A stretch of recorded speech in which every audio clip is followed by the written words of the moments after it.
Okay, this is Harry doing his morning walk. It's about 8:30, it's the 5th of January. I decided to walk the two local bridges, about 2 miles or so. Busy morning traffic, as you can see.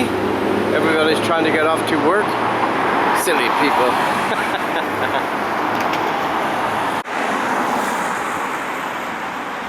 This is the local railway station that goes from Derry, Londonderry, here in Northern Ireland, up to Belfast, which is about 70 miles away, and as well as that along towards the coast to Portrush.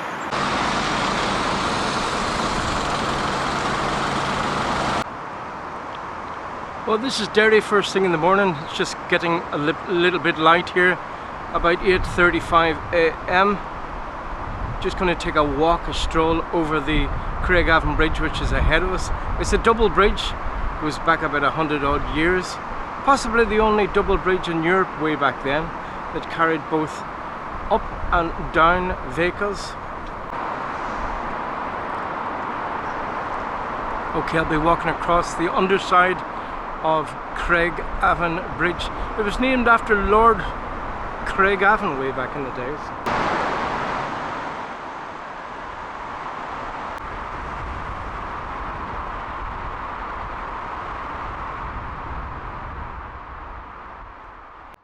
There across the way is the railway station where I started off, and then I went across the bank of the River Foyle underneath that bridge.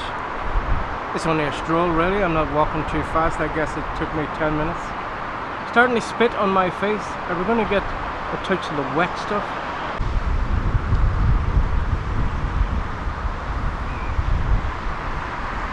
Not too busy now.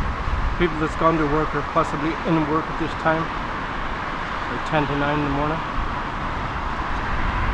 The rain's staying off, which is good. There's our little train station ahead of us. Beyond that, on top of that, as it would, that's the medical centre in the waterside area, which is the east bank of the city of Derry, Londonderry. That's the medical, that's where the doctors hang out.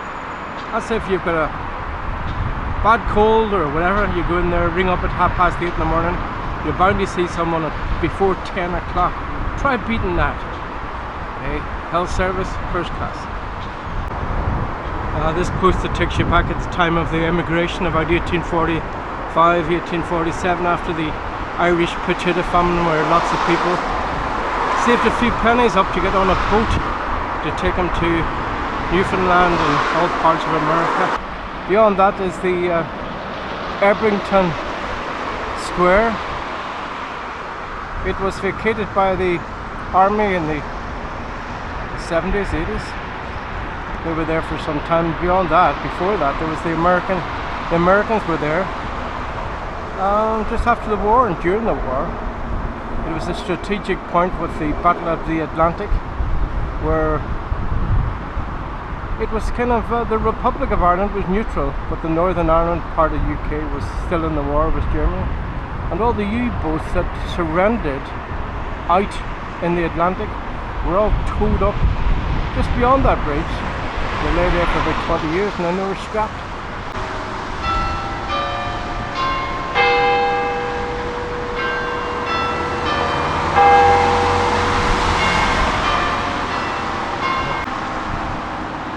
If you're in America looking at this and you have an Irish name, your ancestors might have departed from here. This was the immigration point. They went down that river, turned left about 10 miles down and went to America.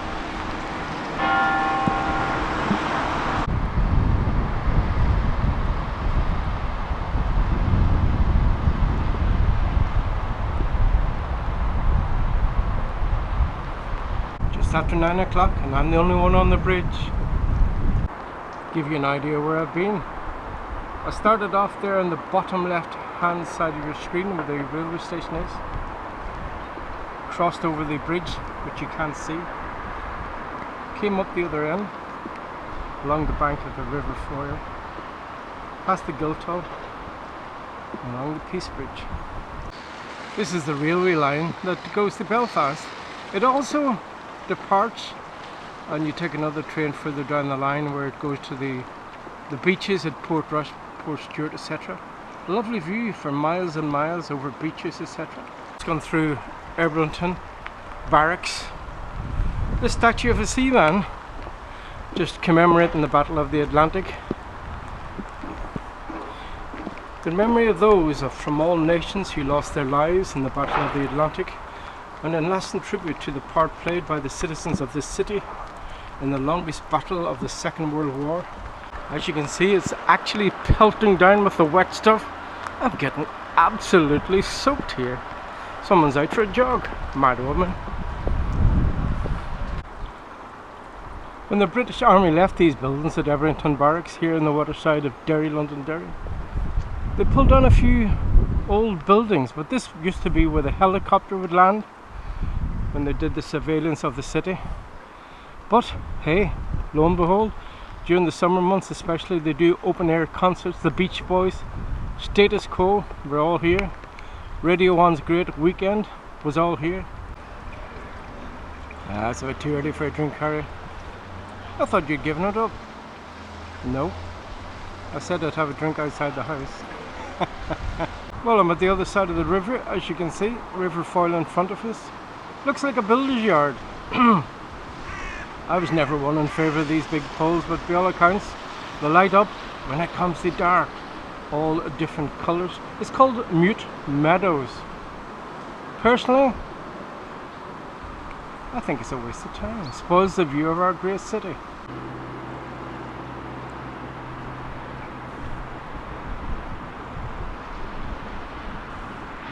This is what we call the waterside end of Derry, Londonderry. That road takes you out to Belfast eventually.